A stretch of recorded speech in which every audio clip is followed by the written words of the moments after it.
Friends, ಎಲ್ಲರಿಗೂ ನಮಸ್ಕಾರಗಳು. ರಶ್ಮಿ ವ್ಲಾಗ್ಸ್ಗೆ ಸ್ವಾಗತ. ನಾನಿವತ್ತು ಬ್ರೇಕ್ಫಾಸ್ಟ್ ರೆಸಿಪಿ ಮಾಡ್ತಾ ಇದ್ದೇನೆ ಫ್ರೆಂಡ್ಸ್. ಕೋಕೋನಟ್ ದೋಸೆ ಮಾಡ್ತಾ ಇದ್ದೇನೆ ಫ್ರೆಂಡ್ಸ್. ಇದು ನಾನು ಯಾವುದೇ ಇದಕ್ಕೆ ಬೇಳೆ ಕಾಳು ಹಾಕದೆ ಮತ್ತು ಸೋಡಾ ಹಾಕದೆ ಏನೋ ಹಾಕದೆ ಹೇಗೆ ಹಿಟ್ಟು ಉಬ್ಬಿ ಬರ್ಬೋದು ಅಂತ ಇವತ್ತು ನಾನು ತೋರಿಸ್ಕೊಡ್ತಾ ಇದ್ದೇನೆ ಫ್ರೆಂಡ್ಸ್. ಮತ್ತು ಹೇಗೆ ಸ್ಪಾಂಜಿಯಾಗಿ ಮತ್ತು ಸಾಫ್ಟಾಗಿ ದೋಸೆಯನ್ನು ಮಾಡ್ಬೋದು ಅಂತ ನಾನಿವತ್ತು ವಿಡಿಯೋ ಮಾಡ್ತಾ ಇದ್ದೇನೆ ಫ್ರೆಂಡ್ಸ್. ಬನ್ನಿ ಈ ವಿಡಿಯೋವನ್ನು ಶುರು ಮಾಡುವ. ಅದಕ್ಕಿಂತ ಮೊದಲು ಯಾರೆಲ್ಲ ನನ್ನ ಚಾನಲನ್ನು ಇನ್ನೂ ಕೂಡ ಸಬ್ಸ್ಕ್ರೈಬ್ ಮಾಡದೆ ನೋಡ್ತಾ ಇದ್ದೀರೋ ಅವರು ಸಬ್ಸ್ಕ್ರೈಬ್ ಮಾಡಿ ಫ್ರೆಂಡ್ಸ್. ಮತ್ತು ವಿಡಿಯೋ ಇಷ್ಟವಾದರೆ ಲೈಕ್ ಮಾಡಿ ಮತ್ತು ಫ್ಯಾಮಿಲಿ ಫ್ರೆಂಡ್ಸ್ ಜೊತೆ ನನ್ನ ಈ ವಿಡಿಯೋವನ್ನು ಶೇರ್ ಮಾಡಿ. ಫ್ರೆಂಡ್ಸ್ ನೋಡಿ, ನಾನೊಂದು ಪಾತ್ರೆಯನ್ನು ತಗೊಂಡಿದ್ದೇನೆ. ಅದಕ್ಕೆ ಈ ಲೋಟದಲ್ಲಿ 3 ಲೋಟದಷ್ಟು ನಾನಿಲ್ಲಿ ರೇಷನ್ ಅಕ್ಕಿಯನ್ನು ತಗೊಂಡಿದ್ದೇನೆ ಫ್ರೆಂಡ್ಸ್. ನೀವು ಯಾವುದೇ ವೈಟ್ ಅಕ್ಕಿಯನ್ನು ಸಹ ತಗೊಳ್ಬೋದು. ನಾನಿಲ್ಲಿ ಮಾತ್ರ ರೇಷನ್ ಅಕ್ಕಿಯನ್ನು ತಗೊಂಡಿದ್ದೇನೆ. ಇದರಲ್ಲಿ ತುಂಬಾ ಸಾಫ್ಟ್ ಆಗುತ್ತೆ ದೋಸೆ ಮಾಡಿದರೆ. ಇದಕ್ಕೆ ನಾನು 3 ಸ್ಪೂನ್ನಷ್ಟು ಮೆಂತೆ ಕಾಳನ್ನು ಹಾಕ್ತಾ ಇದ್ದೇನೆ ಫ್ರೆಂಡ್ಸ್. ಇದು ಹೆಲ್ತಿಗೆ ಅಂತೂ ತುಂಬಾ ಒಳ್ಳೆಯದು ಮೆಂತೆ. ಈಗ ನೀರನ್ನು ಹಾಕಿ ನಾವು ಇದನ್ನು ಒಂದು 5 ಗಂಟೆಯಷ್ಟು ಕಾಲ ನೆನೆಯಲಿಕ್ಕೆ ಇಡುವ. ಸ್ವಲ್ಪ ಮಿಕ್ಸ್ ಮಾಡಿಕೊಂಡು ನಾವು ಇದನ್ನು ಮುಚ್ಚಳ ಇಟ್ಟು ನೆನೆಯಲಿಕ್ಕೆ ಇಡುವ ಫ್ರೆಂಡ್ಸ್. ನೋಡಿ, ಈಗ ನಾನು ನೆನೆಯಲಿಕ್ಕೆ ಆಯಿತು. ಈಗ ಇದನ್ನು ಚೆನ್ನಾಗಿ ತೊಳೆದು ಇಟ್ಕೊಂಡಿದ್ದೇನೆ ಫ್ರೆಂಡ್ಸ್. ಈಗ ನಾನು ಇದನ್ನು ಮಿಕ್ಸಿ ಜಾರಿಗೆ ಹಾಕಿ ನೈಸಾಗಿ ಗ್ರೈಂಡ್ ಮಾಡ್ತಾ ಇದ್ದೇನೆ ಫ್ರೆಂಡ್ಸ್. ನಾನೀಗ ಇದಕ್ಕೆ ನೀರನ್ನು ಹಾಕ್ತಾ ಇದ್ದೇನೆ. ಮತ್ತು 3 ಸ್ಪೂನ್ನಷ್ಟು ನಾನಿಲ್ಲಿ ಬಾಯ್ಲ್ ಅನ್ನವನ್ನು ತಗೊಂಡಿದ್ದೇನೆ ಫ್ರೆಂಡ್ಸ್. ನೋಡಿ, ಬಾಯ್ಲ್ ರೈಸ್ ಅನ್ನವನ್ನು ತಗೊಂಡಿದ್ದೇನೆ. ನೀವು ವೈಟ್ ರೈಸನ್ನು ಸಹ ಉಪಯೋಗಿಸ್ಬೋದು. ಉಪ್ಪನ್ನು ಹಾಕಿ ಚೆನ್ನಾಗಿ ಗ್ರೈಂಡ್ ಮಾಡಿದ್ದೇನೆ ಫ್ರೆಂಡ್ಸ್. ನೋಡಿ, ಚೆನ್ನಾಗಿ ಗ್ರೈಂಡ್ ಆಗಿದೆ. ನೋಡಿ, ನಾನು ನೈಸಾಗಿ ಗ್ರೈಂಡ್ ಮಾಡಿದ್ದೇನೆ ಫ್ರೆಂಡ್ಸ್. ನಾವು ದೋಸೆ ಮಾಡುವ ಕಾರಣ ನೈಸಾಗಿ ಇಲ್ಲಿ ಗ್ರೈಂಡ್ ಮಾಡಬೇಕಾಗ್ತದೆ. ನಾನೀಗ ಇನ್ನೊಂದು ಸೆಟ್ಟನ್ನು ಸಹ ಮಿಕ್ಸಿ ಜಾರಿಗೆ ಹಾಕಿ ನೈಸಾಗಿ ಗ್ರೈಂಡ್ ಮಾಡ್ಕೊಳ್ತಾ ಇದ್ದೇನೆ ಫ್ರೆಂಡ್ಸ್. ಸ್ವಲ್ಪ ನೀರನ್ನು ಹಾಕಿದೆ, ಸ್ವಲ್ಪ ಅನ್ನವನ್ನು ಹಾಕಿ ನಾನೀಗ ನೈಸಾಗಿ ಗ್ರೈಂಡ್ ಮಾಡಿದೆ. ನೋಡಿ, ಈಗ ಗ್ರೈಂಡ್ ಆಯಿತು. 2 ಸೆಟ್ ಸಹ ಗ್ರೈಂಡ್ ಆಯಿತು. ಈಗ ನಾನು ಅದೇ ಮಿಕ್ಸಿ ಜಾರಿಗೆ ಸ್ವಲ್ಪ ಅವಲಕ್ಕಿ, ಒಂದು ಅರ್ಧ ಕಪ್ನಷ್ಟು ಅವಲಕ್ಕಿಯನ್ನು ನೆನೆಯಲಿಕ್ಕೆ ಹಾಕಿದ್ದೆ, ಅದನ್ನೀಗ ಹಾಕ್ತಾ ಇದ್ದೇನೆ. ಮತ್ತು ಒಂದು ಕಪ್ನಷ್ಟು ತೆಂಗಿನಕಾಯಿ ತುರಿಯನ್ನು ಹಾಕ್ತಾ ಇದ್ದೇನೆ ಫ್ರೆಂಡ್ಸ್.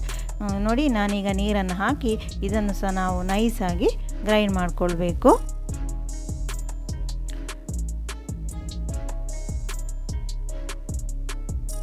ನೋಡಿ ಫ್ರೆಂಡ್ಸ್, ಈಗ ನಾನೀಗ ಇದನ್ನು ಮಿಕ್ಸಿ ಜಾರಲ್ಲಿ ನೋಡಿ ನೈಸಾಗಿ ಗ್ರೈಂಡ್ ಆಯಿತು. ನಾನೀಗ ಇದಕ್ಕೆ ಹಾಕ್ತಾ ಇದ್ದೇನೆ ಒಟ್ಟಿಗೆ. ಈಗ ನಾವು ಇದನ್ನು ಚೆನ್ನಾಗಿ ಇಲ್ಲಿ ನಾವು ಮಿಕ್ಸ್ ಮಾಡ್ಕೊಳ್ಬೇಕು. ನೋಡಿ, ನಾನಿಲ್ಲಿ ಕೈಯಲ್ಲಿ ಚೆನ್ನಾಗಿ ಮಿಕ್ಸ್ ಮಾಡ್ಕೊಳ್ತಾ ಇದ್ದೇನೆ ಫ್ರೆಂಡ್ಸ್. ನೀವು ಸ್ಪೂನಲ್ಲಿ ಸಹ ಮಾಡ್ಬೋದು, ಕೈಯಲ್ಲಿ ಮಾಡಿದರೆ ಒಳ್ಳೆಯದು.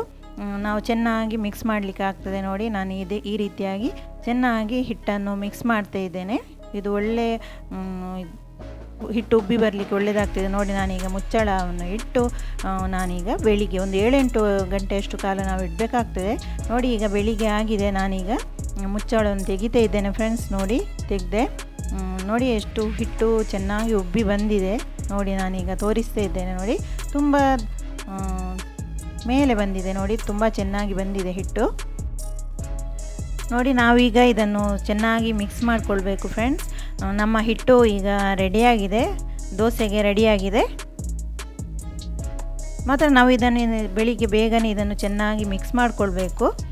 ಮಿಕ್ಸ್ ಮಾಡಿದರೆ ಒಳ್ಳೆ ಎಲ್ಲ ಚೆನ್ನಾಗಿ ಮಿಕ್ಸ್ ಆಗುತ್ತೆ. ನೋಡಿ ಫ್ರೆಂಡ್ಸ್, ಈಗ ನಮ್ಮ ಹಿಟ್ಟು ರೆಡಿ ಆಯಿತು. ಈಗ ನಾನು ಕೋಕೋನಟ್ ಚಟ್ನಿಗೆ, ಅಂದರೆ ಹೋಟೆಲ್ ಸ್ಟೈಲ್ ಇವತ್ತು ಚಟ್ನಿ ಮಾಡ್ತಾಯಿದ್ದೆ, ಅದಕ್ಕೆ ರೆಡಿ ಮಾಡ್ತಾ ಇದ್ದೇನೆ ಫ್ರೆಂಡ್ಸ್. ನೋಡಿ, ನಾನಿಲ್ಲಿ ಒಂದು ಕಪ್ನಷ್ಟು ತೆಂಗಿನಕಾಯಿ ತುರಿಯನ್ನು ಹಾಕ್ತಾ ಇದ್ದೇನೆ ಫ್ರೆಂಡ್ಸ್. 2 ಕಾಯಿಮೆಣಸನ್ನು ಹಾಕ್ತಾ ಇದ್ದೇನೆ ಫ್ರೆಂಡ್ಸ್. ಮತ್ತು ಹುಳಿ ಸ್ವಲ್ಪ ಹಾಕ್ತಾ ಇದ್ದೇನೆ. ನೋಡಿ, 1 ತುಂಡು ಶುಂಠಿಯನ್ನು ಹಾಕ್ತಾ ಇದ್ದೇನೆ ಫ್ರೆಂಡ್ಸ್. ನಾನೀಗ ಇಲ್ಲಿ ಹುರಿಗಡಲೆಯನ್ನು ಸ್ವಲ್ಪ ಹಾಕ್ತಾ ಇದ್ದೇನೆ. ರುಚಿಗೆ ತಕ್ಕಷ್ಟು ಉಪ್ಪನ್ನು ಹಾಕಿ ನೀರನ್ನು ಹಾಕಿ ಈಗ ನಾವು ನೈಸಾಗಿ ಗ್ರೈಂಡ್ ಮಾಡುವ ಫ್ರೆಂಡ್ಸ್. ನೋಡಿ, ಈಗ ನಮ್ಮ ಚಟ್ನಿ ರೆಡಿ ಆಯಿತು. Hotel style chutney. ಈ ದೋಸೆಗೆ ತುಂಬಾ ಟೇಸ್ಟಿಯಾಗುತ್ತೆ ಫ್ರೆಂಡ್ಸ್. ಈ ಚಟ್ನಿ ನೀವು ಸಹ ಒಮ್ಮೆ ಟ್ರೈ ಮಾಡಿ. ಸ್ವಲ್ಪ ನೀರನ್ನು ಹಾಕಿ ಈಗ ನಾನು ಮಿಕ್ಸ್ ಮಾಡ್ತಾ ಇದ್ದೇನೆ ಫ್ರೆಂಡ್ಸ್. ಇದು ತುಂಬಾ ಟೇಸ್ಟಿಯಾಗುತ್ತೆ. ಒಮ್ಮೆ ಆದರೂ ನೀವು ಟ್ರೈ ಮಾಡಿ ಫ್ರೆಂಡ್ಸ್ ಈ ಚಟ್ನಿ, ಹೋಟೆಲ್ ಸ್ಟೈಲ್ ಚಟ್ನಿಯನ್ನು. ಈಗ ನಾನು ಇದಕ್ಕೆ ಒಗ್ಗರಣೆಯನ್ನು ರೆಡಿ ಮಾಡ್ತಾ ಇದ್ದೇನೆ ಫ್ರೆಂಡ್ಸ್. ನೋಡಿ, ಸ್ವಲ್ಪ ಎಣ್ಣೆಯನ್ನು ಹಾಕಿ ಸಾಸಿವೆ, ಕರಿಬೇವು ಮತ್ತು 1 ಮೆಣಸನ್ನು ಹಾಕಿ ಒಗ್ಗರಣೆ ಹಾಕಿದೆ ಫ್ರೆಂಡ್ಸ್. ನೋಡಿ, ನಾನೀಗ ಇಲ್ಲಿ ದೋಸೆಗೆ ರೆಡಿ ಮಾಡ್ತಾ ಇದ್ದೇನೆ ಫ್ರೆಂಡ್ಸ್. ಒಂದು ಕಾವಲಿಯನ್ನು ಇಟ್ಟಿದ್ದೇನೆ, ಅದಕ್ಕೆ ಎಣ್ಣೆಯನ್ನು ಹಾಕಿ ನೋಡಿ ಈಗ ನಾನು ದೋಸೆ ಮಾಡ್ತಾ ಇದ್ದೇನೆ ಫ್ರೆಂಡ್ಸ್. ತುಂಬಾ ಟೇಸ್ಟಿಯಾದ ದೋಸೆ ಆಗುತ್ತೆ ಫ್ರೆಂಡ್ಸ್. ನೋಡಿ, ಈಗ ನಾನು ದೋಸೆಯನ್ನು ಮಾಡ್ತಾ ಇದ್ದೇನೆ. ಎಷ್ಟು ಚೆನ್ನಾಗಿ ಉಬ್ಬಿ ಬರ್ತದೆ ಅಂತ ನೀವೇ ನೋಡಿ ಫ್ರೆಂಡ್ಸ್. ನೋಡಿ ಚೆನ್ನಾಗಿ ಕಣ್ಣು ಬೀಳ್ತದೆ ಅದಕ್ಕೆ ನೋಡಿ. ನಾವು ರೇಷನ್ ಅಕ್ಕಿಯಿಂದ ಮಾಡಿದರೂ ಸಹ ತುಂಬಾ ಟೇಸ್ಟಿಯಾಗುತ್ತೆ ಈ ದೋಸೆ. ನೋಡಿ ನಾನೀಗ ಮುಚ್ಚಳವನ್ನು ಇಟ್ಟು ಒಂದು 2ರಿಂದ 3 ನಿಮಿಷ ಇದನ್ನು ಕಾಯಲಿಕ್ಕೆ ಬಿಡುವ.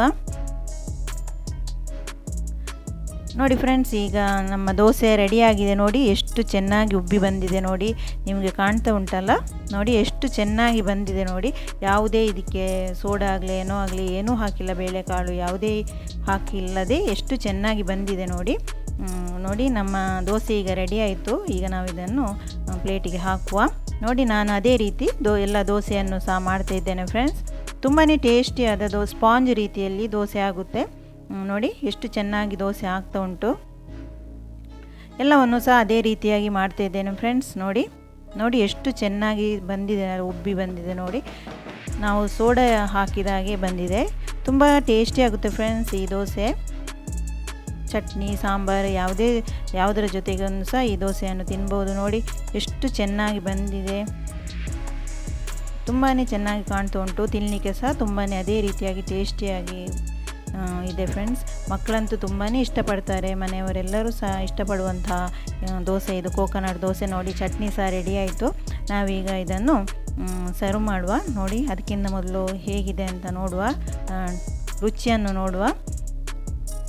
ನೋಡಿ ಎಷ್ಟು ನೋಡುವಾಗಲೇ ನಿಮಗೆ ಕಾಣ್ತಾ ಉಂಟು ಎಷ್ಟು ಸಾಫ್ಟಾಗಿ ಬಂದಿದೆ ಅಂತ. ನೋಡಿ ಎಷ್ಟು ಚೆನ್ನಾಗಿ ಬಂದಿದೆ ಅಲ್ವಾ. ನೀವು ಸಹ ಒಮ್ಮೆ ಈ ರೀತಿಯಾದ ದೋಸೆಯನ್ನು ಮಾಡಿ ಫ್ರೆಂಡ್ಸ್. ಹೆಲ್ತಿಗೆ ಸಹ ತುಂಬಾ ಒಳ್ಳೆಯದು ಇದು. ಎಲ್ಲರೂ ಇಷ್ಟಪಡುವಂತಹ ಬ್ರೇಕ್ಫಾಸ್ಟ್ ರೆಸಿಪಿ ಇದು ಫ್ರೆಂಡ್ಸ್. ನೀವು ಸಹ ಒಮ್ಮೆ ಟ್ರೈ ಮಾಡಿ ಫ್ರೆಂಡ್ಸ್. ಇವತ್ತು ನಾನು ಮಾಡಿದಂಥ ಈ ಕೋಕೋನಟ್ ದೋಸೆ ರೆಸಿಪಿ ನಿಮಗೆ ಇಷ್ಟವಾದರೆ ಪ್ಲೀಸ್ ಲೈಕ್ ಮಾಡಿ ಮತ್ತು ಫ್ಯಾಮಿಲಿ ಫ್ರೆಂಡ್ಸ್ ಜೊತೆ ನನ್ನ ಈ ವಿಡಿಯೋವನ್ನು ಶೇರ್ ಮಾಡಿ ಮತ್ತು ಚಾನಲನ್ನು ಸಪೋರ್ಟ್ ಮಾಡಿ ಫ್ರೆಂಡ್ಸ್. ಪ್ಲೀಸ್ ಸಬ್ಸ್ಕ್ರೈಬ್ ಮಾಡಿ. Thank you for watching. Bye, take care.